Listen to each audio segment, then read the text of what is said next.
Talking fishing, nothing but fishing, talking fishing. If it's facts about fishing that you want to know, then tune in, folks, cause this is the show.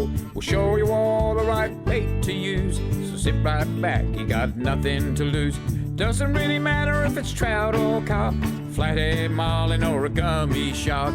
Listen to the guys and you can't go wrong. They'll be talking about fishing till the cows come home.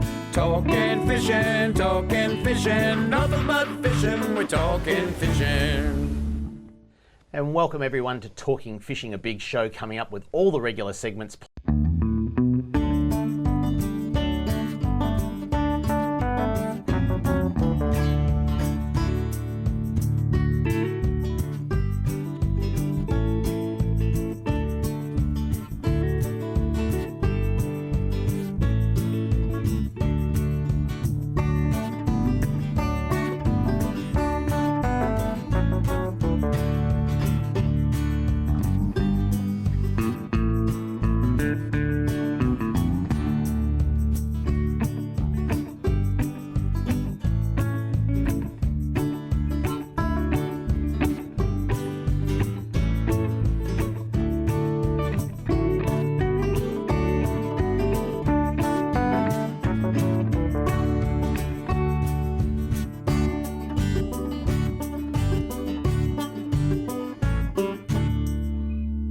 Big calamari being caught down there. Old Ivan from Mornington, who'd be, pushing Oh, that's 97, you reckon? 97. Yeah, he had a cracker. He got a nice bag of 30 whiting and 15 calamari and had 4 or 5 of them lined up behind a jig at one time. So they're going pretty crazy. Absolutely, yeah. Some good catches there. If you'd like to send in a pic of your catch of the week, this is what you have to do.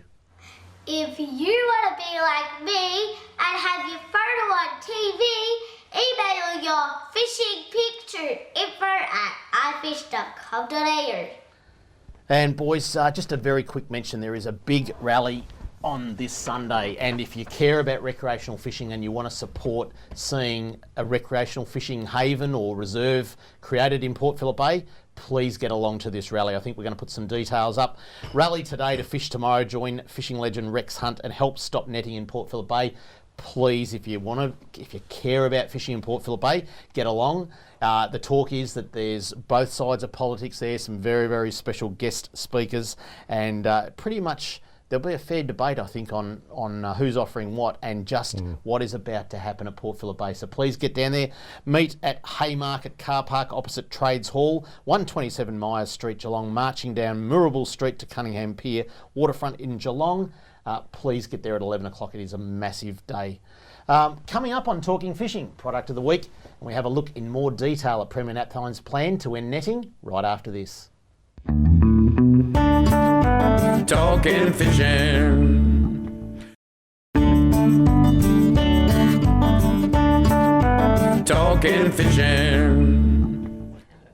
And boys, product of the week, knives aren't knives, are they? There's some pretty good knives out in the market these days, and I think the days are gone where one blade fits all. There are a lot of really good designs and ads. Take it away. What's the number one that we're going to look at? Yeah, well, like I said, knives aren't knives. We're going to start off with this, I guess, very insignificant looking knife. That's my favourite knife. Well, it is, and it makes a massive difference. This would be one of the number one selling whiting knives on the market because being such a thin blade and so flexible, you can really take those fillets off without, I guess, cutting straight through the head or destroying any of the meat. You can really work delicately with that kind of knife. So very specific, but very big down in our area. One of the things I like about this, and I'm not sure whether people can see at home, but that blade, I guess, height there is less than a centimetre. Yep. And so you can get under the fin of a whiting and just get round, start cutting the fillet. Absolutely beautiful and flexible, just goes over the bones very nice, skims across the bones. That's right. Flathead and whiting, that is the number one knife. That is my favourite knife, just absolutely beautiful. And perfect for all of those really, I guess, really finicky, fine-fleshed fish where you said, you ones that you don't want to waste any meat on too, because they're some of the best eating. That's right. You go with a normal knife and end up cutting straight through the fillet. Yeah. Next, this is probably more, I guess, of your old school one blade fits all type of knife. This is your general. I mean, Your larger flathead. And you've probably got them out of order to what they're showing people at home too. I just so maybe noticed just that. swap. So maybe we'll quickly forget everything I just said. This knife Trelli is probably bigger for some of the bigger species you come across. I know this perfect for snapper. Snapper, gummy sharks, and I guess some of the smaller offshore sharks, makos and things like that. A lot stiffer in the blade, a lot thicker in the blade, so you can really get in behind those rib bones and crack them open if you're taking fillets off. Or the sharks, you can just run it nicely down that back cartilage and take off a nice clean fillet. Trelli. Notice, Adam, that they all come with this. Nice sheath too, Yes. and that the sheaths actually lock onto the handle, so they don't just slop around and fall off. Is that the sort of knife you'd use on a yellow belly or a Murray cod or something like that? Oh, or? it'd be this one here. That'd be one of our. Which one is of next. our- So Yeah, that's let's have a look right. at that Well, one. that's great because now this is probably, I guess, your general purpose filleter. Yeah. That's the you could comfortably keep one of those. Yep. Your bigger flathead, where I guess thicker backbone, things like that. But your general snapper, like your yellows and your cod. And all those sort of, I guess, fleshier species where you still need a little bit of power in the blade to get through those rib bones and to really not leave much flesh sitting back on the carcass, because you want to get everything out of it. It's got just the right amount of bend, so when you're actually like skinning a fish at the same time, so you take your fillet off, pop it onto your board, and you actually pull the actual skin through. It's quite. And once you angle that blade back a little bit, it still seems to be about the right size for a yellow belly or redfin for the freshwater. Well, the flex is very important. I mean, if you're going with a really rock hard blade, you just end up hacking. Where you don't want to leave. We spend all the money and the hours trying to get these fish. We may as well make the most of it and get the right amount of meat off them. You don't want to be wasting any. Yeah, and I noticed one thing too, doing a few fish the other day, if you pause and try and work too closely with what you're doing, you tend to sort of hack, like you just said. Yeah. If you tend to get a nice even stroke through, you tend to get a lot better cut. So a lot goes into the method of actually how you use a knife, as well as the actual knife you're using. That's right. But try and be fluent and push your knife through nice and even. And listen, all these knives won't necessarily come razor sharp straight out of the packet. Now that's the norm. It's just they're made overseas.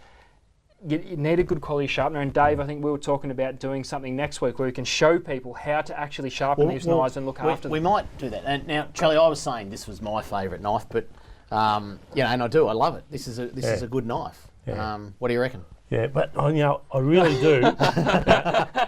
This is a bit of a country knife, I know. You're a pig hunter as well, but that's a knife. Yeah. That's really. Hang on, have you ever filled in for Paul Hogan in Crocodile Dundee? You hold that well. Yeah. So, and you've got your little indentations along here at the same time, so that actually sort of creates.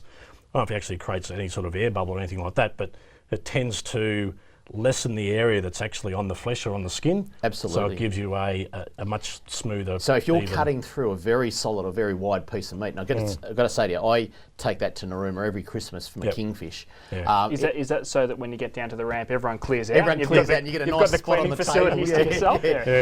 It's a dangerous knife, so you've got to be very, very careful with it. But it just takes a fillet off a kingfish just like that. And like you were saying, don't be too fussy, don't hack, don't just get into it. Yep. It just gets into it, I can tell you. Yeah, and you'll see a few one of of them the down in things, Portland on the bluefin Oh, too. the bluefin too, it's an excellent knife. So one of the also things with knives though is that, and any good fishmonger I guess will tell you, is that the key to a knife is keep it sharp. Definitely. And even sometimes when you buy a knife in a shop, you may even need to sharpen it there just to get that really good edge on the knife, because it makes a difference to your fillets. And just try it. People at home, please, if you've got some blunt knives, don't fill it with them. Get them sharpened. Go to your local tackle shop. Get them done properly. And we might even do, like you said before, we'll do a bit on that demo next week on how to look after them. A lot of people have got commercial knife sharpeners now. I know my local butcher has. The tackle shops have. So get in there and get your knives sharpened. It's so important. So, boys. Good stuff about the knives. Let's get back into the news, and I'll grab the glasses so I can read. But the big announcement, which was Sunday week ago now, Coalition delivers $65 million Better Bay plan.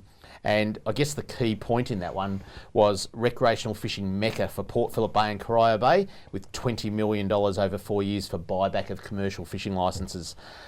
That is incredible. It's about time. I think it's a real landmark decision as far as it goes with the bay. Yeah.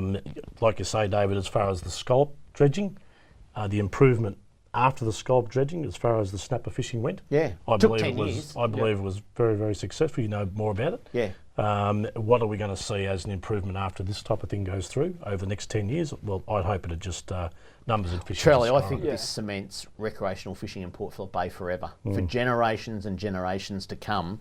And, you know, if you'd have sat back 4 weeks ago and said, yeah, there could be a buyback from one party or not. It was a dream back then. Yeah. To think that $20 million has been offered to pay for the buyback is unbelievable, because I honestly thought that the political parties would say, "There's no money. We spent it all on Mikey. Yep. It's it's going to come out of the licence money," and that would have taken up a lot of funds of licence funds. Over probably the next 10 years. So that is brilliant. The next point to it, $4.29 million to upgrade and improve fishing piers. Again, that's getting the families out onto piers, the people that can't afford a boat, people that are new to fishing. It gives them the basic structure to go and fish off. And we all know the piers are fantastic now. Imagine when netting's banned. That's right. And we all grew up fishing on the piers, Charlie. Well, that's the thing. They've got piers in Shepparton? We have actually got a couple of piers in Shepparton. I don't know if we call them piers, we might call them jetties or something like that. But yeah, we have got a couple. But as you know, working in retail and in the stores, we get a lot of single parents coming in with kids. Yep. A lot of the fishing that starts off is actually land-based. So you find that the parents want to take the kids fishing. If they've got a safe environment, the conditions and the access is actually improved, it's going to improve all those facilities, you know, single parents, that type of thing, get your kids out fishing. It's so true. And I was actually talking to Paul Worston the other day. Sorry, not Paul Worston. I was talking about Paul Worston the other day with Gary and Peter Norton. They were down at the boat ramp at Lake Tyers, and there was a lady in a little bit of trouble. She had a fishing shirt on, and she was she was in her 60s. And when Gary went up and said, "Oh, do you need some help?" She said, "Oh, you know, my husband passed away 12 months ago. He did an episode with Paul on iFish, and she just wanted to keep fishing. He'd gone, he'd passed away. She just wanted to keep fishing, and she'd back down and didn't have the bungs in, and she needed a little bit of help. But that's you know, it doesn't. It's not a male."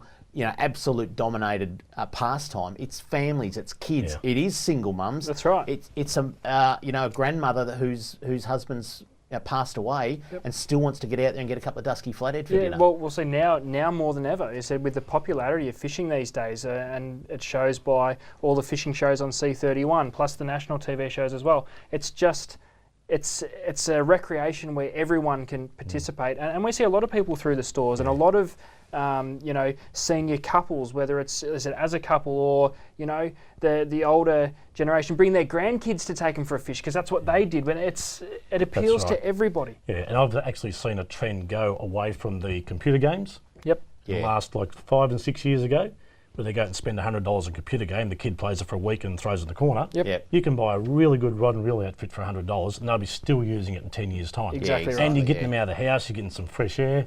Not much fresh air down in Melbourne, but like the country. but down on your piers, there'll be plenty of fresh air. Yeah. Now, the third important point, Port Phillip Bay is one of the many assets that makes Melbourne the world's most livable city and makes Victoria the best state in Australia. Well, I think this is one of the biggest points out of the whole thing, and they're not talking about money. They're just sort of, I guess, giving an overall description of what they're thinking. Just to know that they've identified how important Port Phillip Bay is, I guess, you hold that right up the top, I think, because without identifying that, we don't get commercial netting buybacks. We don't get piers being upgraded. No. That's a very, very important point. Yeah, and there hasn't been a lot of new structure at boat ramps, piers, and that in the last probably 30 years. Developments like Martha Cove and that, a bit of the exception, but a lot of them are private developments. So for let's hope they build them properly, like we were talking last week. Well, they weren't. There's more mail on it this week. There's more mail on it. Someone to build them properly. The old Warneat boat ramp. It's going to keep haunting this program until we do something about it, I think. But it's what makes us a livable city during summer, and it's started now. The people that get onto the beaches all around Port Phillip Bay, it is just an asset that it's great to see a government investing in and building for generations to come. So this is a massive, massive thing. Part of that $4.2 million, I know there's some real improvements down along Bellarine and Geelong peninsulas. I know Mordialloc Pier's upgraded. It's going to get an extension and so forth. So some of those structures, fantastic. And can I just say, we're going to keep pulling this apart and keep talking about it, but the big rally is what it's all about.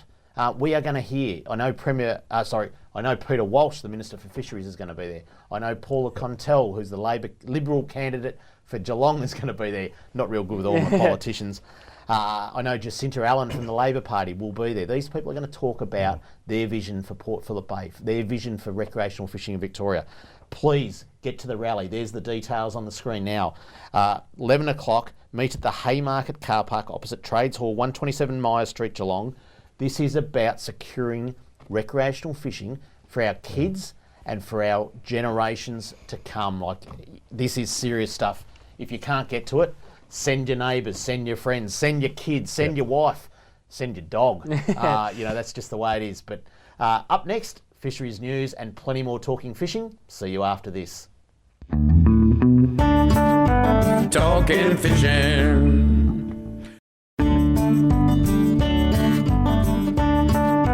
Talking fishing. And now it's time for the news. The fisheries news. Sounds a bit fishy to me. And like we said, boys, plenty of fisheries news on and around Melbourne at the moment, and it's pretty big. First one I want to talk about before we get back to the netting discussion is Fisheries Enforcement Blitz targets snapper anglers. The illegal take of snapper from Port Phillip, Western Port and Corner Inlet will be the focus of a Fisheries Victoria Blitz. It started on the Melbourne Cup long weekend, and I think it's called Operation Raptor. Where they picked these from, but they're classic names, sounds aren't like they? Sport's going to get involved. Well, it sounds like it's pretty big. And I did see a social media post the other day. I couldn't quite find all the details today of a boat already on the back of a tilt tray. Yep. It was being confiscated because, boys, there are still people that don't give a damn. Yeah, and that's they're going out and taking mates a mini snapper. To me, this is simple. The rules are there and enforced for a reason. Just do everyone a favour and abide by them. It's not hard. They still allow you to take plenty of fish for whatever you want to use them for. Yep. Stick by the rules and we won't have a problem. Absolutely. The media release goes on to say anglers who breach snapper bag and size limits face multiple fines of up to $433 on the spot, or $10,000 and or 6 months imprisonment. And we've seen cases before, which goes on, the courts can prohibit offenders from fishing altogether for up to 12 months if found guilty of recreational fishing offences, and for serious offences, this prohibition I can't even say that word. Can whatever it means can be even greater. So they can actually stop you from fishing for and make it illegal. You're not entitled to hold a licence. So play by the rules. Absolutely. While most fishers adhere to bag and size limits, we urge all fishers to do the right thing to ensure these fishing opportunities remain for future generations. I know they're out in unmarked and marked patrol boats, and some of them are pretty damn big. So don't try getting away from them either. So there's some really good surveillance on around Port Phillip Bay right now, and some of the other areas, Western Port, Corner Inlet and so forth. So second one we want to talk about was the Murray cod limits. And Trelly, we were talking earlier on that I think we went back, the pre-recorded show again, which was 2 weeks ago.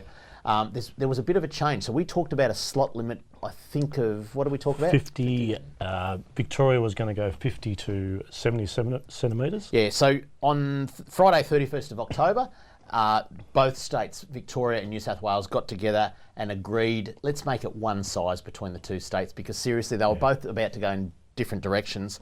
The Victorian and New South Wales governments have agreed to common Murray cod size limits in the interests of rec anglers. That's pretty good. In the upcoming season, which starts December 1, Trelly? Yep, that's correct. A recreational slot limit of 55 to 75 centimetres will apply to all Murray cod caught in Victoria and New South Wales waters from the opening of the Murray cod season on 1st December. Yeah, so there you go. Isn't it great that the two states have got together? Yeah, well, it's about time. I mean, we've had a number of years that we've had a size limit in Victoria and a size limit in New South Wales, and it causes, along the border area, from Swanee or Mildura. Well, I presume Murray cod are caught in the Murray River. Yeah, they do, but or the tributaries, exactly. But you might be 100 yards up the Ovens River at the top of Lake Mulwala, or you might be in the Goulburn River, which is near the mouth near Echuca. Yeah. So, and you've got your boat that you've actually launched in on New the South Murray. Wales, or Exactly. So you've got to travel from one spot to the other, and then actually, get your fish home. Do you actually have to, while you're travelling along that river, do you have to catch it, release it, catch it, release it? Well, that's right, but this will clear up a lot of that, which is great news. Yeah, no, that's good stuff. And I'll just read this last one. This consistent approach between the states will reduce any potential for confusion among rec anglers along the border region and will improve compliance outcomes to protect this important native species. So I think you've mentioned in the last couple of episodes just how good some of the Murray cod fishery is recovering and doing, and it's important and fantastic news. I know there's always been talk, boys, about getting reciprocal rights for Victorian and New South Wales rec fishing licences. Now, God knows if we'll ever see that. There's pros and cons for that, you know. A lot more Victorians buy New South Wales licences compared to New South Wales people buying Victorian licences. So there's some inequalities in revenue that goes to each state to improve fishing. Exactly. Who knows? We may see it one day. I don't know. That's out for the states to work out. But at least this is one good one that the states have agreed, and it can only be good for rec angling. And again, taking positives, they're identifying where the confusion lies in all of these, I guess, little rule changes and things like that. So it's good for them to identify it and fix it. Boys, let's get back into some discussion about the netting. This one here is a voluntary buyback for Gippsland Lakes commercial fishing licences. It's a commitment for a voluntary buyback, initiative supported by the commercial and the recreational fishing sectors, and the coalition is committed to protecting and improving bays and inlets. So it's part of the big plan, but they've put up $2 million for this one, and they're saying it's a voluntary buyback. So I don't want to try and bring a negative spin to it, but what would happen, say, for example, that the majority in these commercial fishers in Gippsland decide that they're not interested in a buyback? Does that just mean this gets thrown out the water, and well, you'd hope that it's forgotten about? I think there's 8 licences, and that's a very good question. I think the people at home would be asking the same question. There's $2 million up for grabs. There's 8 licences. Now, if, for instance, 4 licences took the voluntary buyback, there's nothing stopping the other 4 from fishing twice as hard, and there's nil effect on the fishery. You know, so a voluntary is not a great answer. Yeah. It's a step. It's definitely a step because if the next step is a compulsory in 4 years' time, next election, you've only got 4 to buy back. So we're not, you know, like I know you're trying not to sound negative. It's not to put a negative because I guess there is consequences. Yeah, that's right. And I guess the positive to that negative would be this is proof that they're trying to work with the commercial fishermen. It's not just about stepping in and going, we've had enough, you're out. We know we understand it's their livelihood, we understand, but it just seems funny in the fact that, you know, it still seems the powers with the commercial fishermen. Yeah, it depends on how it's done. I mean, I look back at where we went through the gun buyback. Yeah. The gun buyback was based on what you were via your tax record. Yeah. So if you're making no money, what are we buying back? Yeah. If you're a successful commercial fisherman, by your tax return, that's where you get your buyback, that's where your dollar value comes in. Yeah. So it all depends how they do that, all depends how it's set up to do, and I see there's going to be a review panel that does that. So, well, I think this is in both cases, Port Phillip Bay and Gippsland Lakes, they're talking about bringing a panel together of people from VR Fish, Future Fish Foundation, Australian Fishing Trade Association and others, as well as the Seafood Industry Victoria. So they're getting recreational anglers and commercial fishers in the one room. Not sure how many people will come out after that, after the first round, but... Might need that knife we're talking about. We might need that knife, yeah. But in all honesty, you know, getting the people together and actually coming up with the solution, how it all works, is a great thing. Yep. It's consultation at its best. So that's what the coalition's offering. We're yet to see anything out of the Labor Party. We're waiting in anticipation for Daniel Andrews to make some announcements. I bet they come out with something, David. You think they will? I bet they come out with something. Yeah, it is amazing, but we do look forward to seeing what the Labor Party has to offer, and I think we'll know that before the weekend. I mean, the big rally, like I said, the big rally is on this Sunday in Geelong, 11 o'clock in the morning if you can get there on Sunday. Meet at Haymarket Car Park opposite Trades Hall, 127 Myers Street. The details are on the screen there.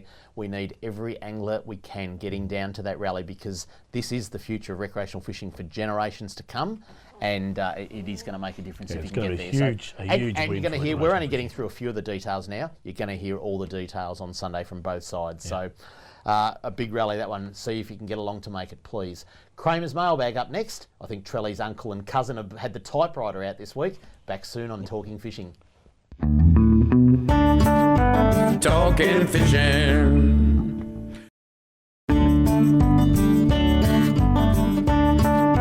Talking Fishing.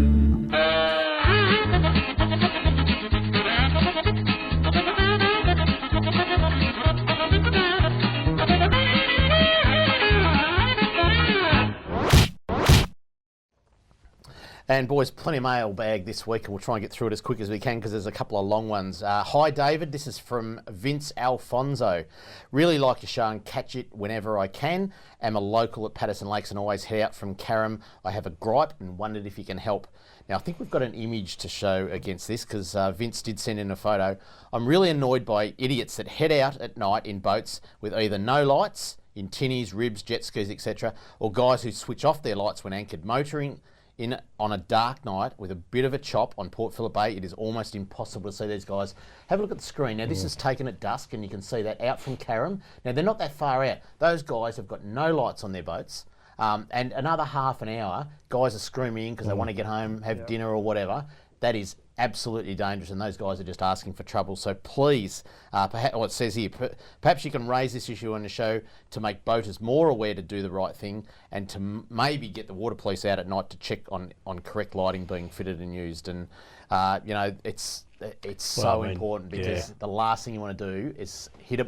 For a person that's driving the boat that hits a boat, that ruins them for life. Yeah. You know, probably put them off fishing for life. But, you know, and the consequences for those people. And you see it all the time. You know, snapper fishing tomorrow morning on the bay is going to be absolutely glass. There'll be a lot of people out before work tomorrow morning. Definitely. You just got to be so careful. This one's from Neil Smith of Warren Ponds. I think it's down Geelong Way, Trelly. Hi guys, sat down and watched your show last Tuesday night and really enjoyed it. Good to see a different sort of show. Trelly is a funny bloke. Is this your cousin or your uncle? And I learned a thing or two about freshwater lures. Keep up the good work. We'll be tuning in every week. Thanks, Neil. Appreciate your feedback. Is that the what do you call it? The telegraph? The typewriter? Typewriter. I smelled some. In fact, that gentleman, even I don't know if you can see that, but he signed it. I thought I smelled some gum leaves from down that way the other day. It might have been pretty official, that one. Hi, Dave. Great show. It's refreshing to see a fishing show which deals with all types of issues. We the fishers need to get involved. People power. These issues affect all of us in one form or another, like the issue of boat ramps in the bay. Not enough. We lash out money left, right and centre for what? Waiting 2 to 3 hours to launch or retrieve our boats from Willie Altona. What can we do? It's great to see the freshwater side. Not many shows give so much detail. I don't do very much freshwater fishing, but after seeing Trelly, this is your uncle, after seeing Trelly, he made me feel like going freshwater fishing. He seems to be very knowledgeable. I'm looking forward to this week's show. Thank you very much, John from Sunshine. So got away with that one. You're fabulous. They're out they're out in force this week. Hi, David. Just thought I'd send an email. This one's from Neil Mack. I think it might be Neil McKenzie. I did send an email re the Coronella experience last Friday. Had some good but not great day and caught several varieties of fish. My concern is with the volume of boat traffic used in the area as it is at present. There must have been in excess of 150 to 200 boats. I think he goes on to say congratulations to the bloke in the fluoro vest who was directing traffic down at Coronella, because without it, it just would have been absolute mayhem. Does this experience warrant further investigation about additional ramps? You bet it does. Definitely. Fished, and he goes on to talk about Warneat. The other area of concern is Warneat. 2 years ago, I was told that works were to start on at least one new boat ramp. Fished from there 2 weeks ago. Only change was temporary fencing around the old adjacent ramp. Nothing new. How long does it take to build a ramp? Surely not over 2 years. We'll be watching the show tonight. Maybe some discussion can be aired. We talked about Warneat last week or the week before. Someone's got to take notice. I don't know who the local politician is, but someone has got to start taking notice and doing something about some of these problems, because not only have we not got enough boat ramps, boys, the ones that they have done a little bit of work on, i.e. Warneat, it's just not good enough. So, well, this is the start. Keep the emails coming in, because absolutely. It gets people talking, and the more people talk, the quicker we get to some sort of action. So. Please bombard us. If you'd like to write to me or these blokes, this is what you do. Send your mail to Kramer's Mailbag, Post Office Box 734, Patterson Lakes, Victoria 3197, or email kramer@ifish.com.au. Now, boys, let's get back onto the netting, because we're going to cover it and do a fair job of it as best we can. Like we said, the rally's on, and you're going to hear a lot of details. But getting back to the $20 million that's up on offer, 4 years buyback commercial fishing licences, it is a good thing. Yeah, I've got a couple of questions with that. Is the buyback for the commercial fishing in Port Phillip Bay, is that voluntary or compulsory? It doesn't say. Because we've spoken already about what's happening in the Gippsland Lakes, and that's been clearly stated that it's voluntary. Something I'm confused about, Ads, is because I had Minister Peter Walsh on 3AW on Friday night, and we had a chat, and I asked him about the $20 million over 4 years, and he said, well, we'll get the panel together and we'll work out how it's all going to work. So I presume from that it is compulsory, but then he went on to say that in 10 years' time, we hope that Port Phillip Bay is net free. And I didn't quite get that because that's probably about the third or fourth time I've heard that 10-year thing. Yeah. And yet it's not written anywhere. Well, they've probably got to clarify that. But as you've noticed in the other press release, it was a voluntary buyback. But this press release doesn't mention a voluntary buyback. It doesn't mention voluntary. So you'd have to say it's compulsory. That would be it's over a set time with a compulsory buyback. Yeah, that's what it sounds like to me. But that 10-year thing took me a little bit by surprise as well, because it does state in the press release over 4 years, doesn't it? It does. Yeah. It says the $20 million over 4 years, so I guess $5 million a year, or however they're going to spread it. This is all about getting back to, Port Phillip Bay is one of the many assets that makes Melbourne the world's most livable city and makes Victoria the best state in Australia, which is so true. The $65 million Bay plan also includes $20.5 million for new and upgraded bike paths, $16.7 million to protect the bay against the impacts of erosion, litter and marine pests. And we've got some serious issues in little pockets of the bay. The erosion down at Portsea, it needs fixing. There's some real serious work to be done there. So a few sandbags ain't going to fix it. No, and they're not small sandbags. Half Moon Bay is another one. So there's a lot of work there. Marine pests, the old starfish that's in the bay, Pacific Sea Star, I think it's rod called. holders for push bikes now. That's always rod holders for push bikes. They can get around the bay. Troll around the bay. There'll be that many snapper in the shallows. They can troll around on the back of their bikes. So great. And $3 million for beach patrol volunteers and investment into surf life saving clubs. Why do volunteers need money, David? Well, I think they've got to run the organisations, paint the clubhouse and all that. They are volunteers. It does contradict itself a little bit, but it's all good. It's investment in Victoria's bays, and it is a great thing. The Premier's really come out strongly here, and I know he had local member for Carrum, Donna Bauer, down there at the announcement, Minister for Ports, David Hodgett, I think is the correct pronunciation, very strong advocate for this as well. So, there's a gang of them in the coalition that are really serious about fixing, or not fixing Port Phillip Bay, because it is in pretty good nick, but improving Port Phillip Bay for generations to come. Well, I think with some of the evidence that's sort of coming out on YouTube and bits and pieces that's going on, I think the writing is actually on the wall. Remembering that these people who net are doing a legitimate legal activity, and they have to be compensated properly. So whilst this is going on, we realise that the implications it has on some of these people, and they'd be fairly compensated in due course. You mentioned YouTube, and I know the Friends of Corio Bay Action Group, good mate Ivan down there, they've finally got their documentary that they produced put up on YouTube. If you just get onto YouTube and search whatever I don't know YouTube that well, but you get onto Corio Bay, virtually just search Corio Bay, you'll get it. It'll make you cry because it is it's dramatic. What they've filmed about netting in Corio Bay, you'll just shake your head and go, no, that's not happening. That is not happening, but it is happening. It's real. And again, David, I think, sorry, butting in, but again, we're seeing a certain proportion of netters perhaps that are doing the wrong thing, which actually rubs off on the other guys. It's like all forms of sport, in recreational fishing and other things. I mean, we have got people doing the wrong thing, and they tend to tarnish the activity. The rest, and the fact is, look, get to this rally, please. I'm going to plug this rally again. Rally today to fish tomorrow. Join fishing legend Rex Hunt and help stop netting in Port Phillip Bay. It's Sunday the 16th at 11 a.m. We want all anglers down there. Make the effort. Get your family, get your friends, get your neighbours, get your dog, get down there. You're going to hear that there is 42 licences in Port Phillip Bay. You're going to hear that 27 of them reported a catch last year. You're going to hear that only 10 of them caught 80% of the fish. So it's the way it is. Coming up on Talking Fishing, this week's hotspots and what's coming up on C31 Fishing right after this. Talking Fishing. Talking Fishing. Hello, Richie Minnow here. It's now time for this week's Fishing Hotspots on Talking Fishing. Marvellous. And boy, there's some hot spots around the bay. Thanks for that, Richie Minnow. Corio Bay, let's kick off with that one. Trelly, down your neck of the woods in Geelong, there's some cracker, not Shepparton, I'm talking about your third home, your third neck of the woods, some cracker fish coming out of Corio Bay right now.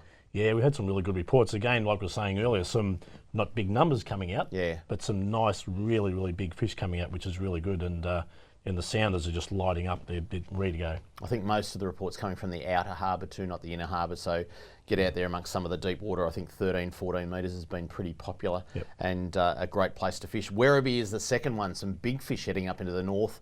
And like we said earlier on the program, water temperature still probably 1 to 1.5 degrees behind last year. So if you get up into those northern reaches of Port Phillip Bay, you might actually find a bit of 17 now. Yeah, it's a shallow water mecca, that northern end of the bay. They push in quite close in that sort of 6 to 10 metre mark and getting some massive big fish out there at the moment. So fishing close if you head north, that seems to be, I guess, where the majority of the big fish reports are coming from. Yeah, a little bit of blow, over the next few days. I think we're really into that pattern now where we get a couple of dead ones, we get a couple of very windy ones. So good, up that northern end of the bay, if you've got a northerly, good to get into some calm waters there. And obviously the southwesterly is good for some land-based fishing. But the third hotspot, as always, Carrum is a hotspot, and some cracker fish coming out of there too. Yeah, well, no, it's probably no wonder it's a hot spot. I managed to duck out for a few hours on the Monday of the Melbourne Cup weekend, and I tell you what, I reckon there was more boat than water. Yeah, there was a lot of people around, so there was a lot of lines down and a lot of anchors down, but still the fish continued to be caught.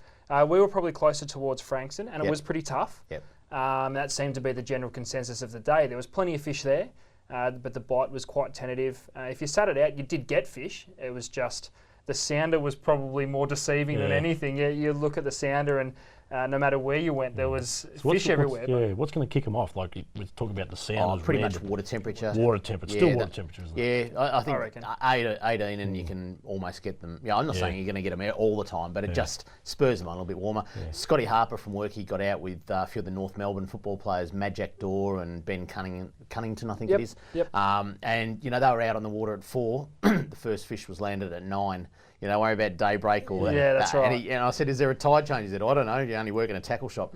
But Scotty, no, they got some very nice fish in the end. I think their biggest was 6 and a bit, but they didn't start biting until 9 o'clock. Well, we've had a similar sort of thing when we were out on that Monday. We were there for first light and nothing happened. It wasn't until the tide really started to turn again, and that was closer to lunchtime, and we were done by 11 o'clock, and most of the fish were taken as the sun was well and truly up. So gentlemen's hours. That's right, which is great. You don't associate that with snapper fishing. Boys, fourth hotspot, Cows over in Western Port. It's just been a bit of, Coronella's still good, but the fish have moved on a little bit, and Cows seems to be a bit of a hotspot at the moment. Yeah, and I think the only reason we've got Cows in there rather than Coronella is the size of the fish. There's been plenty of 7.5s, 8s, 8.5s, so the big fish seem to be still congregating in the deep water around Cows. So if you want a big snapper, that's exactly where I'd be heading. Yeah. Middle Spit in Western Port, also good. Don't forget King George whiting around at the moment, and they're all coming from the Middle Spit. That's right, and that's why we've snuck this one in there. I know we spoke to Ron Smith during the week from Catch and Cook, and he's been doing really well around the top end of the Middle Spit there. And not small fish. They seem to be sort of starting off similar to what the snapper are. They're all between that 38 and 40 centimetres with the odd 42 getting around. So I'd be poking around in the shallows up there, 2 to 3 metres of water. Capitalise on these warm days that we start to roll into, and the whiting's only going to get thicker and thicker. Ron Smith's been everywhere. Whiting, snapper. Gummies, I saw that on Catch and Cook just before. He was offshore catching gummies during the week. He's got the finger on the pulse. He's doing well. Lake Tyres, last but not least. Can't miss out on Lake Tyres. I'm losing my voice here. That's how excited you are, Dave. I am, but Lake Tyres, another hot spot in the east of the state. It is absolutely on fire. Do yourself a favour. If you've got a weekend off, get down to Lake Tyres because it is a great place to fish and just sensational this time of year. Now, boys, just going back to the netting thing, I think it's 10 years ago now, Lake Tyres, netting was banned. Yeah. So it was commercially netted, and it is a net-free recreational fishing reserve now. And isn't it on fire? To look at something like that, that's been created. Well, everything's fallen into place for Lake Tyres. It went for years and years and years where it was shut. So it's finally opened up, and it's staying open. It's not opening up for 48 hours and then closing back up again and we start the cycle. It's staying open. It'll get a cracker run of prawns this year. The flatties are big. The brim is starting to school up. You'll start getting all the tailor and the salmon, those big trevally start coming through the entrance there and residing in the lake. It's only going to get better, and it's crazy because it's already fishing out of control. Yeah, that's good news. And I mean, we saw that by those pictures coming up earlier, in the show. Some great flathead, but you did give away the spot with the whiting, David. I know. I know. But Charlie, the point of that, talk about lake tyres and Malakuta and Anderson's Inlet. The netting was bought out, and boys, multiply that out to Port Phillip Bay if it was net free. Imagine us sitting here in a year's time going the flathead. In the shallows at Mud Island or out at the Pinnis Channel or in Corio Bay, Inner Harbour, the flathead, the garfish, the whiting are on fire. Or the families sitting off Portsea Pier or down at Anthony's Nose, or they're over at that's right, the new pier or the new pier at Queenscliff. That's right, and mums can sit there with their kids and catch 35 centimetre whiting and come home with 10 of them, not be lucky to get one that's undersized. Everything points towards this being the best decision. Boys, next week we'll know a lot more about what both sides of politics are offering and the big rally that's on. But we're now going to talk about what's coming up on C31. Let me just grab my glasses. Wednesday, tomorrow, 6:30 in the morning, Fishing Down Under is on. Thursday, 6:30 in the morning, Australian Fishing Network. 9:30 at night, Savage Seas Adventures, 10 o'clock on the fly. Friday, 6:30 in the morning, Catch and Cook, 7 o'clock on the fly. Then on Saturday, the extravaganza continues. 9:30 in the morning, Saturday, Savage Seas Adventures, 10 a.m. on the fly. 10:30 a.m. Fishing Down Under, 11 a.m. Australian Fishing Network. 11:30 a.m. that's fishing. 12 noon, Catch and Cook. That is an extravaganza on a Saturday again. And then Saturday night it starts 6:30. That's fishing. 7 o'clock at night, Fishing Down Under, and 7:30 Australian Fishing Network. A massive couple of days. Boys, don't forget the rally. It is big. You need to get down to this rally, and I know Trelly, you'll be there. Yep. Ads, you've probably got to work. No, I'm going to see if I can make it down there. Definitely. Take the family, but it is a great thing to get to, and there's some serious decisions that are going to be made by the voters of Victoria in the next couple of weeks, I think 2.5 weeks away, that will change recreational fishing forever. So definitely. It is a very, very big day, and if people can get down, that'll be fantastic. And like I said, join fishing legend Rex Hunt, help stop netting in Port Phillip Bay, 16th of November at 11 a.m. We just want to see everybody down there. That's it for Talking Fishing. Hope you enjoyed the show. Don't forget, like I just mentioned, the big rally this Sunday in Geelong. Meet at Haymarket Car Park opposite Trades Hall at 11. Please come along and be part of history being made. Until then, have a great week and enjoy your fishing. We got all you need, just take a look. Watch those fish jump on your hook. So just relax and take your time. Enjoy the show, then drop us a line. Talking fishing, nothing but fishing. We're talking fishing. Talking fishing, nothing but fishing. We're talking fishing. Talking fishing.